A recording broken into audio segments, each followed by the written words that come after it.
Mangroves are a tropical ecosystem amongst the least known on the planet. These forests are like no others. They grow with their roots in water, rocked by the rhythm of tides, and are made up of unusual trees, mangroves, the only trees capable of living in salt water and breathing thanks to their aerial roots. Sometimes drowned and sometimes dry, muddy, silty, the mangrove is impenetrable, mysterious and hostile. But for those who spend time there, it offers a protective space, a sanctuary rich in many precious resources.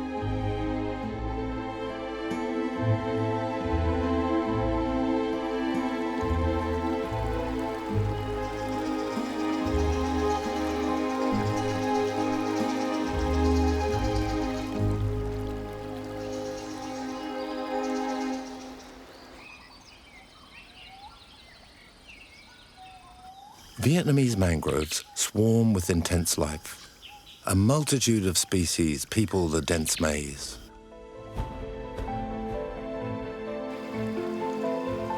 Saurians, primates, lizards steal their way through the net of roots, leap from one branch to the next.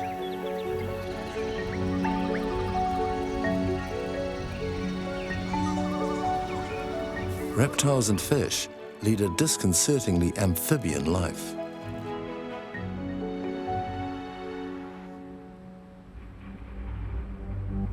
The mangroves of Vietnam have made a spectacular recovery.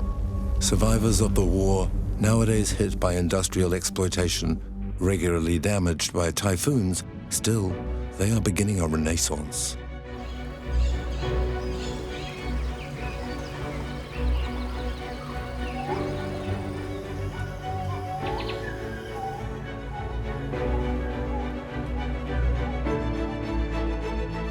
In the south of Vietnam, in the Mekong Delta, the mangroves of Cang Giao and Ca Mau, now classed as protected zones, are emblems of that renaissance.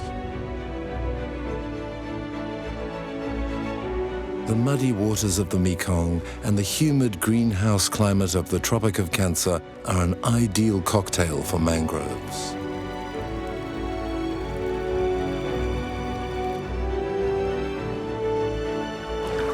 The delta is a vast, swampy plain, home to 18 million inhabitants.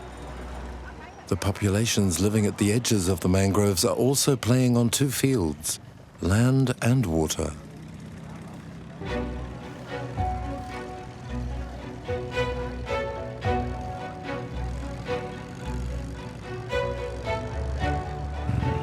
The fertile silt is good for market gardening.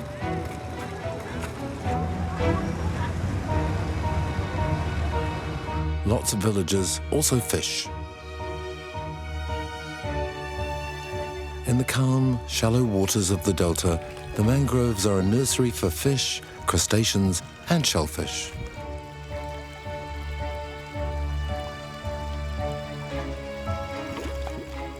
This dense and hard-to-access environment has for a long time been closed up upon itself.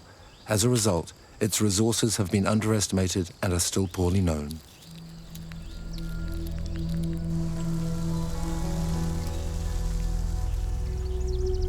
The rangers of the Cang Giao Reserve watch over a remarkable species.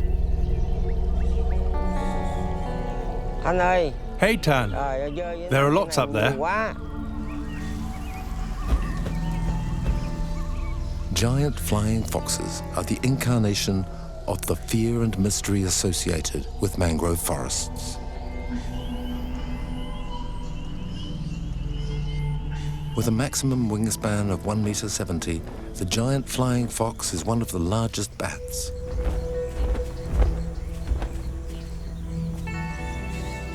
The flying fox, as it is known locally, plays a major ecological role. It favors reforestation by spreading the seed from the fruit it consumes. Victims of intense hunting outside protected zones, the species is classified as nearly threatened.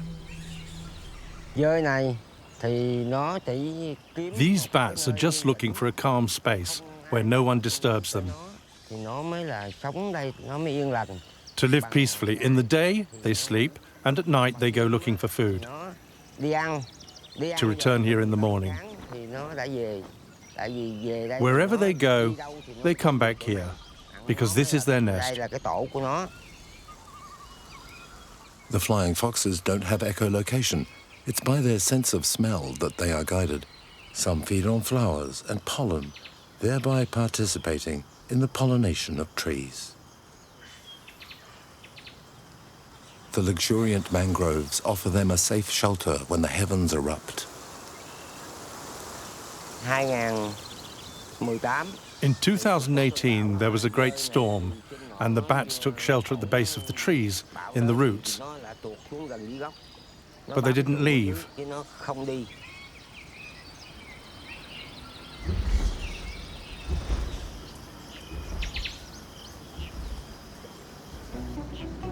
Some time ago, an adventurous colony left the mangroves and migrated further upstream in the Mekong Delta. Disdaining the trees around, the colony set up in the gardens of one of the most beautiful Khmer Buddhist pagodas, built at the end of the 16th century. The colony has prospered. Now it numbers several thousand individuals, and the bats have become a local attraction.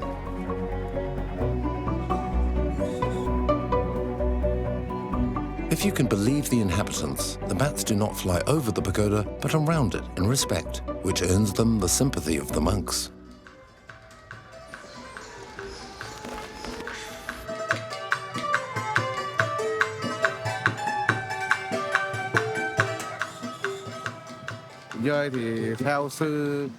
We don't kill them, and I think that's why they shelter in the pagoda. They know they are safe here. During the storms, sometimes the tree branches break and the bats fall. When that happens, we pick them up and put them back on the trees so they can fly again.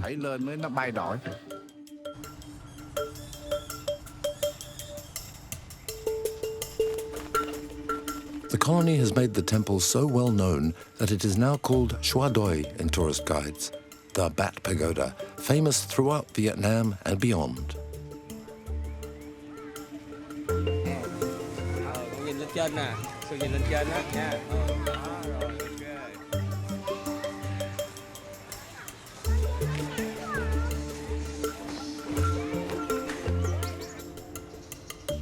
The monks are particularly attached to these flying tenants. The bats suit the spirit of the pagoda. They only eat fruit. No meat, no fish. They do not kill. In the pagoda, there is no killing either. Only fruit is eaten.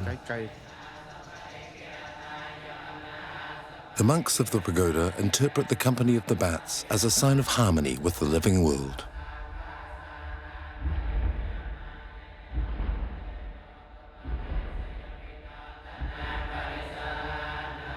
During the Vietnam War, the pagoda was a center of resistance to what the nationalists called the American invasion. From the start of the conflict, the mangroves appeared as a military objective. They were bombed to the point they nearly disappeared.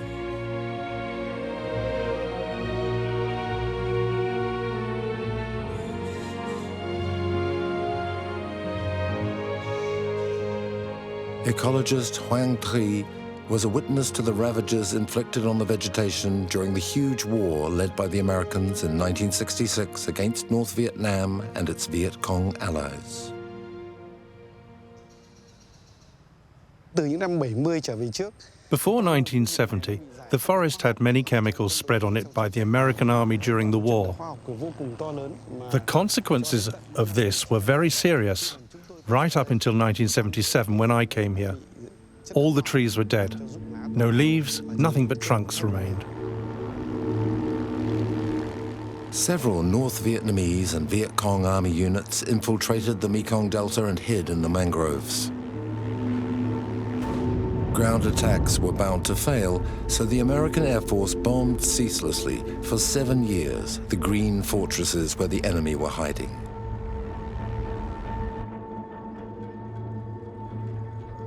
Thao Tran wrote her doctoral thesis on the environmental impact of the Vietnam War. Among the documents which struck me the most were the military archives, which 30 years later were declassified. And that effort on such a huge scale to destroy the environment is quite impressive. To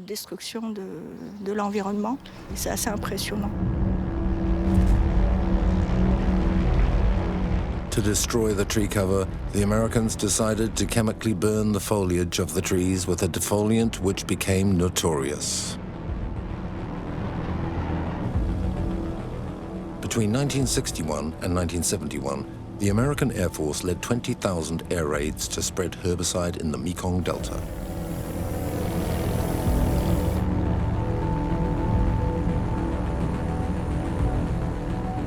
$80 million liters of Agent Orange was spread over the forests. Thao Tran has consulted hundreds of thousands of documents relative to this period.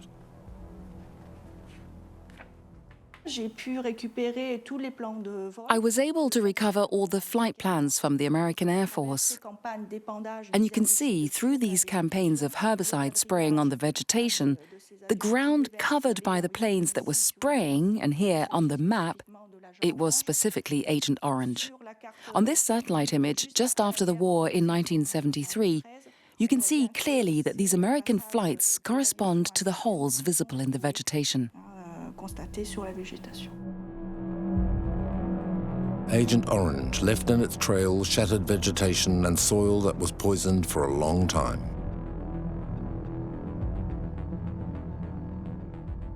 The mangroves of Canjo disappeared up to 99 or even 100%.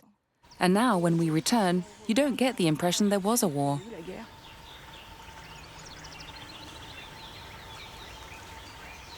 The reforestation site of Duen Hai, which aimed to regenerate the mangroves as quickly as possible, was begun at Ho Chi Minh City in 1978, 3 years after the end of the war. The mangroves of Can Giao, which were practically reduced to nothing, now cover 75,000 hectares, 7 times the size of Paris. Queen Hoang Pham has studied the natural cycles of the Can Giao mangroves for 20 years.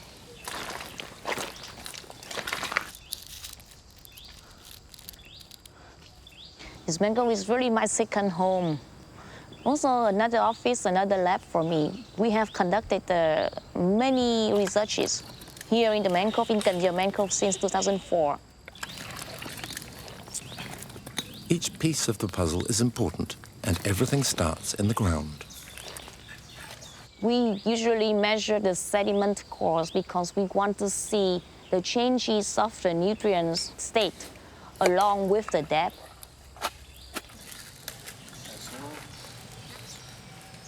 In the different layers, the team also records the temperature, the acidity, and the rate of humidity, which influence the fertility of the ground.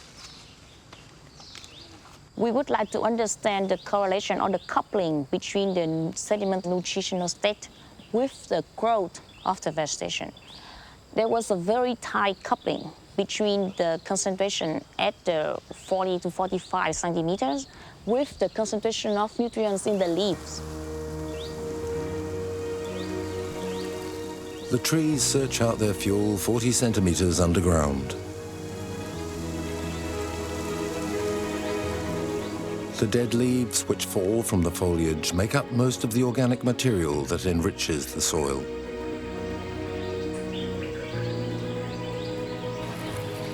Wang and her team place nets in different places in the mangroves to estimate the amount of dead leaves produced each month by the trees.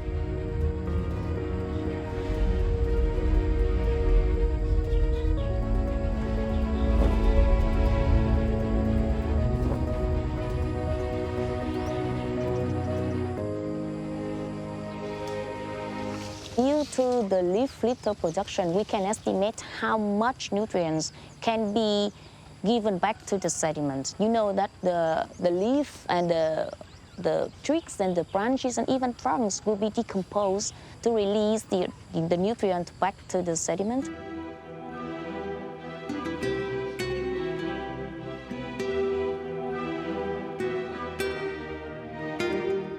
Rocked by the ebb and flow of tides, the mangroves are no ordinary forest.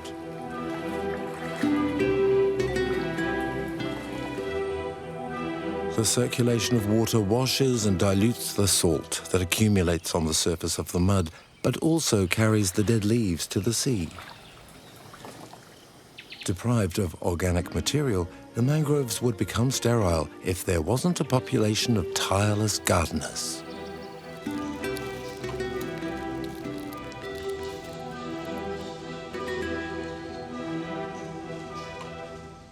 The crabs played an important role in keeping the leaves in the bottom of their burrow and let the leaf decompose there.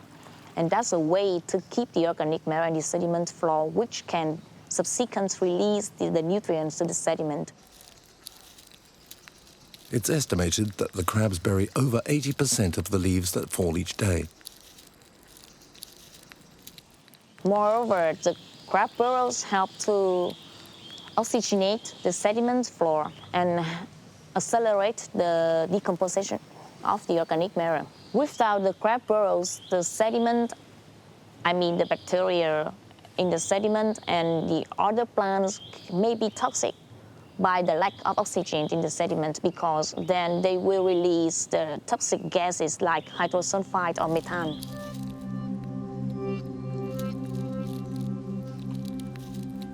Crabs are essential to the life of the mangroves, which explains why their health and diversity are closely monitored by scientists.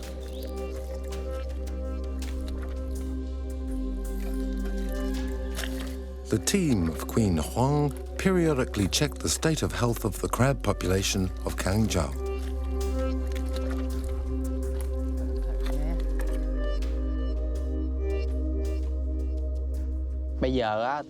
Now that the tide has just gone out, they don't come out much yet. You have to watch the holes. For example, this hole here. And try and see if there are crabs climbing up and out, and check those holes. When we're sure there are crabs in a hole, we get into position. There, you see? There's the hole. And dig like that, while covering the other side with the other hand.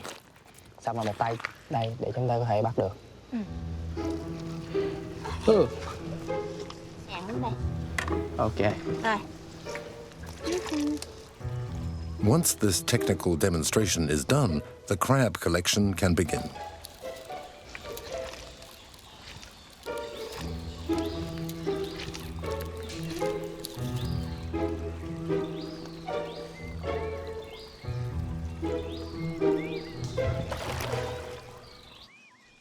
To have a representative sample, the team catch specimens of different species, males and females, juveniles and adults.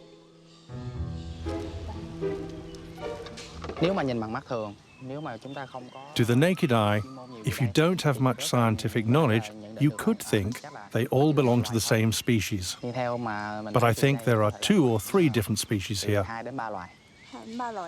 How can you tell that? Thanks to the colors. It's true that the color is a fundamental indicator to distinguish the species. And there's a second criteria. That's the size of the pincers.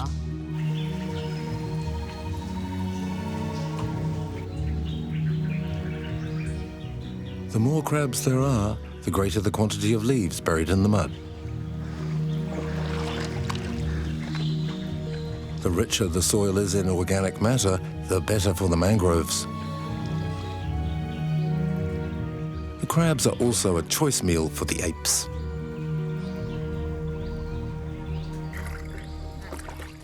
To better distinguish their colors and the details of their shells, the researchers rinse the crabs.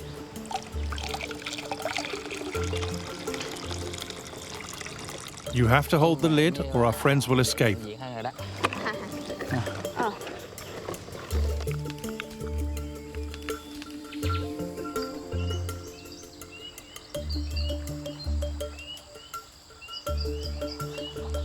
Bây giờ chúng ta sẽ bắt đầu tiến hành đo thử những cái Now, we're going to measure the crabs we've collected. Here.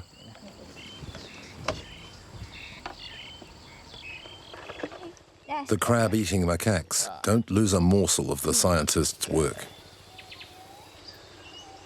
Size lets us know the age of the crabs, which live between 8 and 15 years.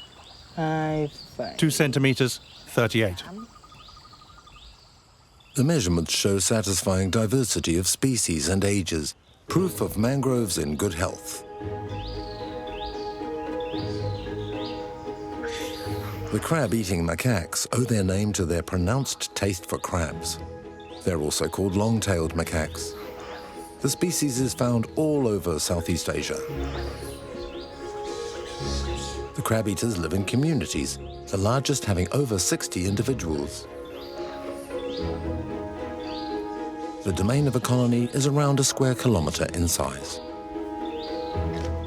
The crab-eaters are opportunists and feed on whatever they find. Fruit, seeds, leaves, bark, as well as lizards, frogs, fish, and of course, crustaceans are all on the menu.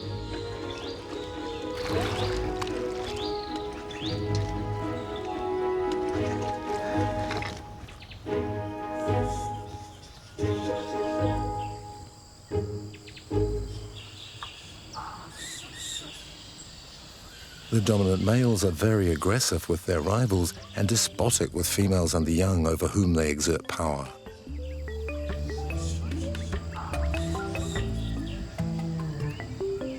When the tide rises, all the colony go up into the canopy.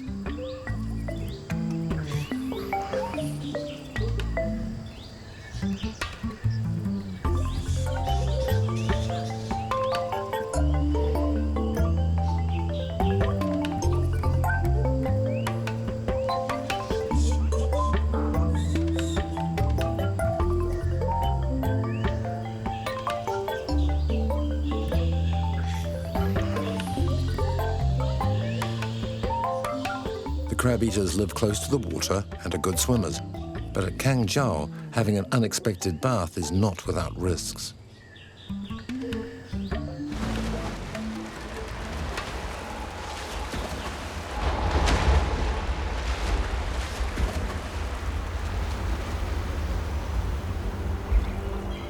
The Siam crocodile has long haunted the channels of the Mekong Delta.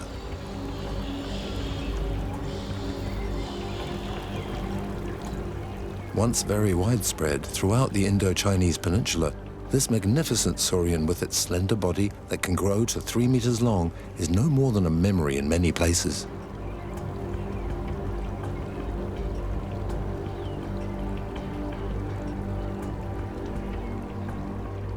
The total number of individuals is estimated to be no more than a few hundred. The last Vietnamese crocodiles are under close watch.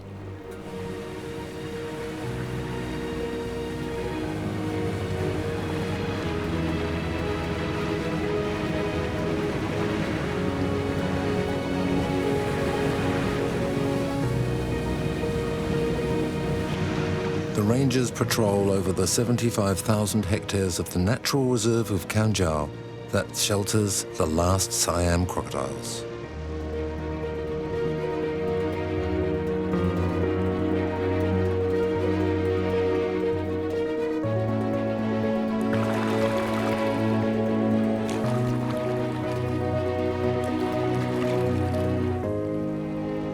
Trước năm 75 thì vùng này đã là.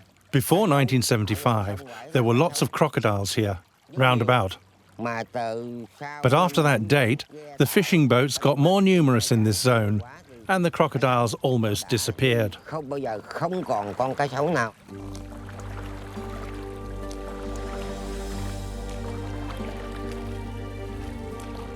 In the reserve, under the protection of the rangers, the crocodiles are returning.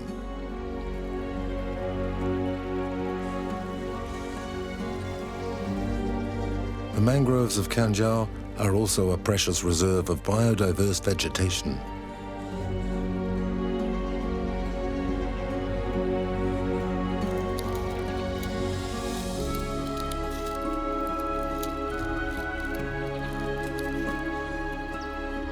Dr. Son is very knowledgeable about the plants which grow here. He's interested in special varieties, roots, stems, or leaves, which have particular curative properties.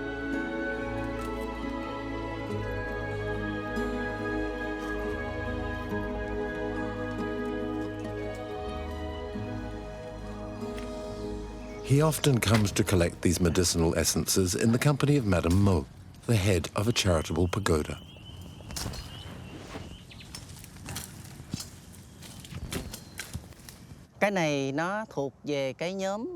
This plant gives one of the plant essences known as warming, which are used to treat coughs, aches and colds. This root is a draining essence which works against water retention. This is a detoxifying plant, good for rashes and inflammatory pains.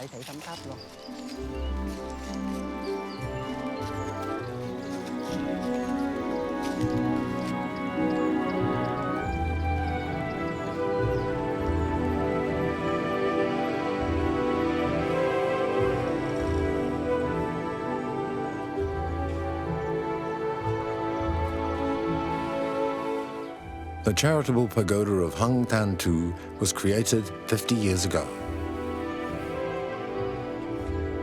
Medicines prepared from medicinal plants are made and distributed there.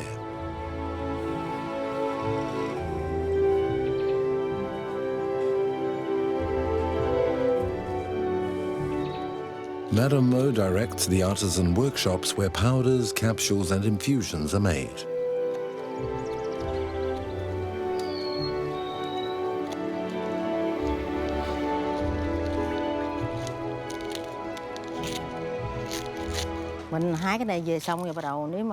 Once the plants have been collected, they're rinsed in water if necessary to wash them and remove impurities. Then they're drained and dried, and it's only after this that we can begin to make medicine from them.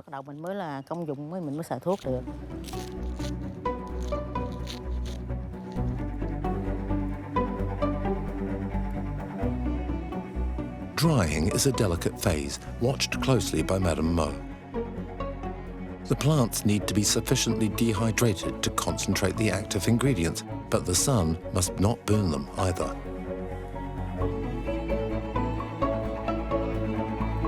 Nearly 200 species of plants are used to make the medicines.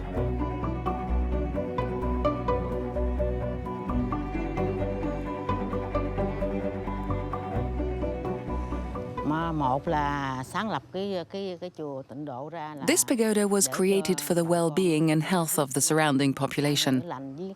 Everyone contributes to its running, and all can work there voluntarily. By giving a little time, you can contribute to the common good and permit everyone to have access to healthcare. It's in this spirit that the creator of the pagoda wished to work.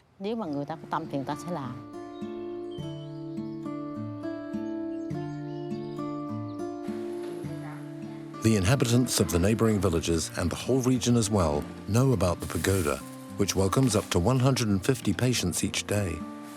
They come to be treated for stomach upsets, rheumatism, diabetes, or simple headaches.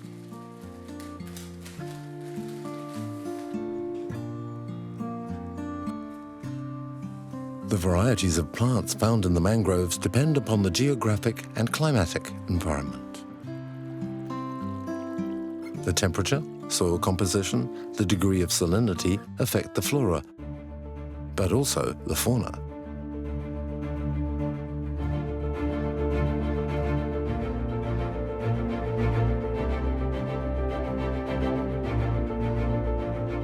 The Red River Delta, 150 kilometers southeast of Hanoi, is an ecosystem specific to the coast of North Vietnam. The mangroves of Trang Thuy were classed as a wetland of international importance in 1989.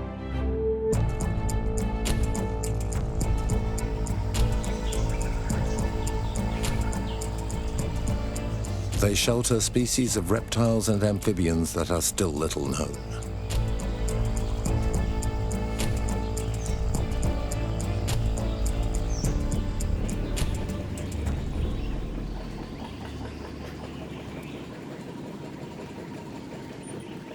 The mangroves of Trang Thuy are well known to Chuang Quang Nguyen. This reptile specialist has been researching in the field for 10 years. He is studying the rangbong, one of the rare species of snake perfectly adapted to this environment of mud and salty water.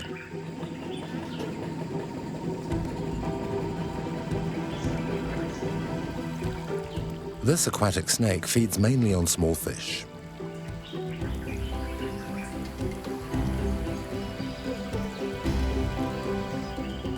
The species of reptiles and amphibians of the mangroves have been little studied because the habitat is hostile and difficult to access.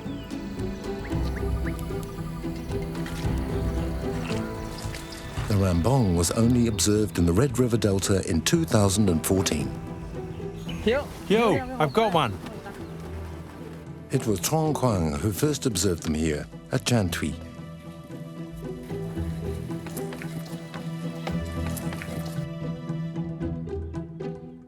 23 millimeters, more or less. And here we see its breathing holes turned to the sky so as to better breathe on the surface.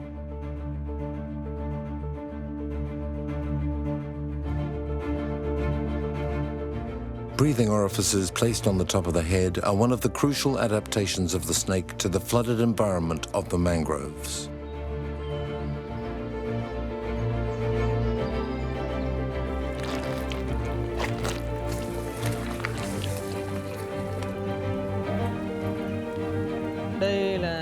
This is the typical rambong habitat. At low tide, it hides in holes, and at high tide, comes up to the surface to breathe.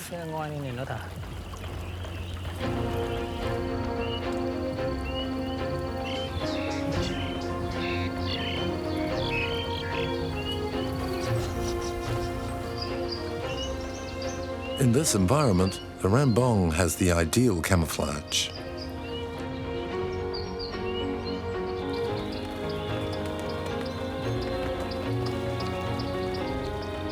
If its brown color isn't enough to allow it to pass unseen, in case of danger, it buries itself in the mud.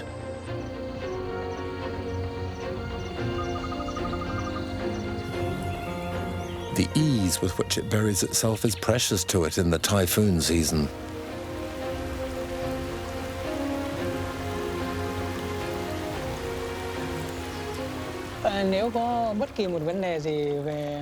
When there is very disturbed weather, when a typhoon approaches, the snakes feel it in advance. In this situation, the snakes take shelter. They take refuge in holes before tempests arrive.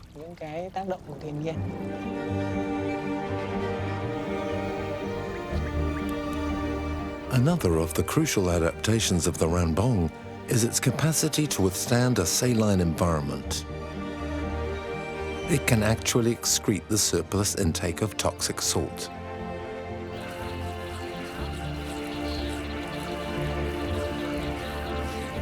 A further cold-blooded species, the crab frog, has also adapted to the salt-laden water of the mangroves. While the rambong can be observed in the day, the crab frog only comes out at night.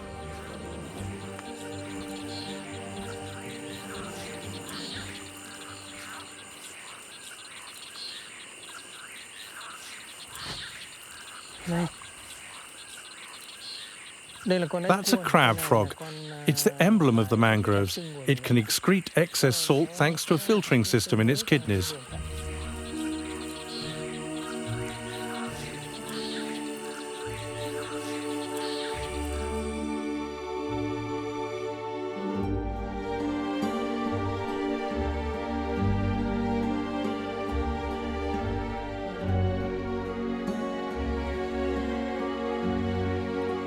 The Trang Thuy Reserve is the most southern region of Asia where the rambong live. Although they are now protected, the snakes of the mangroves were long hunted, since, in Vietnam, the reptiles had an important place in traditional medicine and culinary culture. Cobras, which lived in the least flooded parts of the mangroves, were decimated and are now on the list of endangered species. Hunting is now banned, and the restaurants which cook snakes have to raise the reptiles themselves.